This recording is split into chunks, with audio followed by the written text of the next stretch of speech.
नमस्ते। आज कॉरपोरेट जगत से एक बहुत बड़ी खबर आ रही है और ये खबर है वेदांता लिमिटेड को लेकर।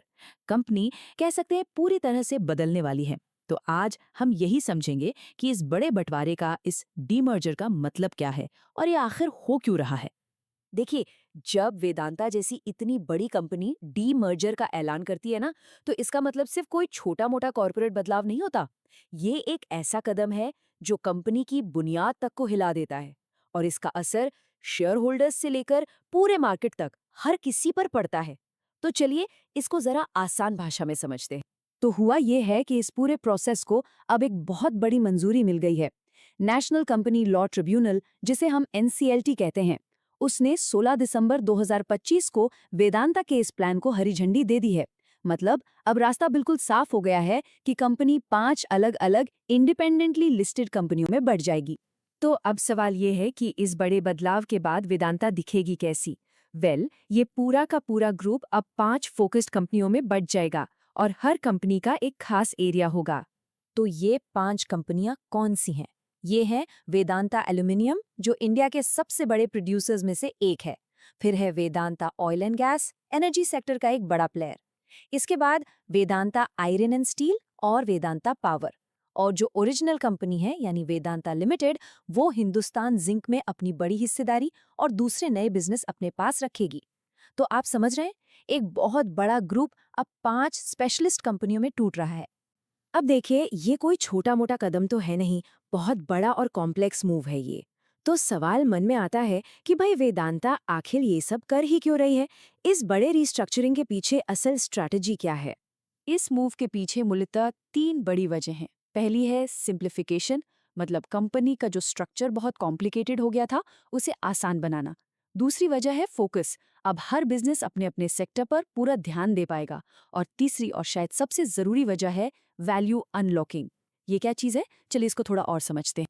तो वैल्यू अनलॉकिंग का सीधा सा मतलब ये है, सोचिए, जब एक ही छत के नीचे कई अलग अलग बिजनेसेस होते हैं ना, तो मार्केट अक्सर पूरे ग्रुप की वैल्यू थोड़ी कम आंकता है। मतलब एक बहुत अच्छा चलने वाला बिजनेस भी किसी कमजोर बिजनेस की वजह से छिप जाता है। तो इस बंटवारे का मकसद यही है कि हर बिजनेस को उसकी अपनी परफॉर्मेंस के हिसाब से वैल्यू मिले। और उम्मीद ये है कि इन सब का टोटल अकेली पुरानी कंपनी से कहीं ज्यादा होगा। ठीक है, ये तो हो गई कंपनी की स्ट्रैटेजी। लेकिन जो निवेशक हैं, उनके लिए इसका क्या मतलब है? उनके पोर्टफोलियो पर इसका क्या असर पड़ेगा? चलिए अब इस पूरे मामले को एक इन्वेस्टर के नजरिए से देखते हैं। तो ये डीमर्जर होता क्या है आखिर? इसे आप एक तरह का कॉर्पोरेट बंटवारा समझ सकते हैं। एक बड़ी कंपनी कई छोटी छोटी आजाद कंपनियों में बंट जाती है। और सबसे काम की बात यह है कि जो पुरानी कंपनी के शेयर होल्डर्स हैं, उन्हें इन सभी नई कंपनियों में अपने आप ही शेयर्स मिल जाते हैं। तो ये जोड़ने का नहीं बल्कि तोड़ने का प्रोसेस है, अलग अलग करने का।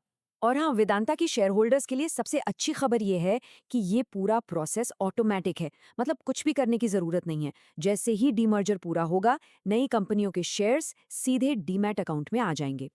और अब आती है सबसे जरूरी जानकारी, रेशियो। रेशियो है 1:1। इसका मतलब क्या हुआ? इसका मतलब ये है कि वेदांता के हर एक शेयर के बदले एक इन्वेस्टर को चारों नई लिस्टेड कंपनियों में से हर एक का एक एक शेयर मिलेगा। चलिए इसको एक उदाहरण से समझते हैं तो और भी क्लियर हो जाएगा। मान लीजिए किसी के पास वेदांता लिमिटेड के 100 शेयर हैं, तो डीमर्जर के बाद क्या होगा?